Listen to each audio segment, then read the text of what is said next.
ಈಗ ಬೆಂಗಳೂರಿನ ಇತರ ಸುದ್ದಿಗಳನ್ನ ಫಟಾಫಟ್ ಅಂತ ನೋಡೋಣ ಜಸ್ಟ್ ಫೈನಲ್ಲಿ.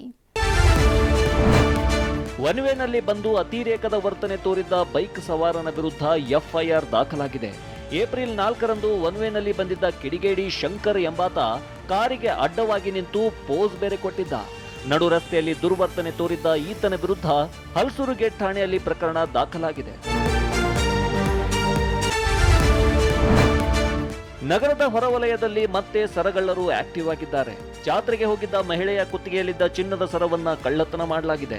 ದೊಡ್ಡಬಳ್ಳಾಪುರ ತಾಲೂಕಿನ ಮಲ್ಲೋಹಳ್ಳಿಯಲ್ಲಿ ಘಟನೆ ನಡೆದಿದ್ದು, ರಂಗಮ್ಮ ಎಂಬುವರ ಕುತ್ತಿಗೆಯಲ್ಲಿದ್ದ ಮಾಂಗಲ್ಯ ಸರ ಎಗರಿಸಿ ಖದೀಮರು ಕಾಲ್ಕಿತ್ತಿದ್ದಾರೆ. ಮಾಂಗಲ್ಯ ಸರ ಕಳೆದುಕೊಂಡು ಮಹಿಳೆ ಕಣ್ಣೀರು ಹಾಕಿದ್ದಾರೆ. ಮನೆ ದೇವರಿಗೆ ತೇರಿಗೆ ಅಂತ ಹೋಗಿದ್ವಿ. ತೇರು ಮುಂದಕ್ಕೆ ಹೋಯ್ತು, ನೀರ್ ಮಜ್ಜಿಗೆ ಪಂಕ ಕೊಡಕ್ಕೆ ಅಂತ ಹೇಳಿ ಅಲ್ಲಿ ಕೊಡ್ತಾ ಇದ್ರು. ಅದು ಇಸ್ಕೊಳಕ್ಕೆ ಅಂತ ಹೋದ್ವಿ. ಅಜ್ಜಿ ದಾರ ಬೀಳ್ತು ನೋಡ್ರಿ ಅಂದ್ರು. ಆ ದಾರ ಎತ್ಕೊಂಡೆ ಒಡವೆ ಮಗ ನನಗೆ ಅದು ಇದೇ ಆಗಲಿಲ್ಲ. ಆಮೇಲೆ ಕುಡುಕೋಕೆ ಒಡವೆ ಇರಲಿಲ್ಲ. ಎಷ್ಟು ಗ್ರಾಮ್ ಇತ್ತು?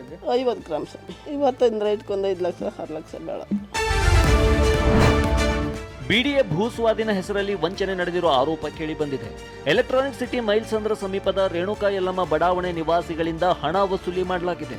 ಬಿಡಿಎ ಭೂಸ್ವಾಧೀನಕ್ಕೆ ಜಮೀನಿನ ಮೂಲ ರೈತರಿಗೆ ನೋಟಿಸ್ ಕೊಟ್ಟಿದ್ದಕ್ಕೆ ಆತಂಕಕ್ಕೊಳಗಾಗಿದ್ರು.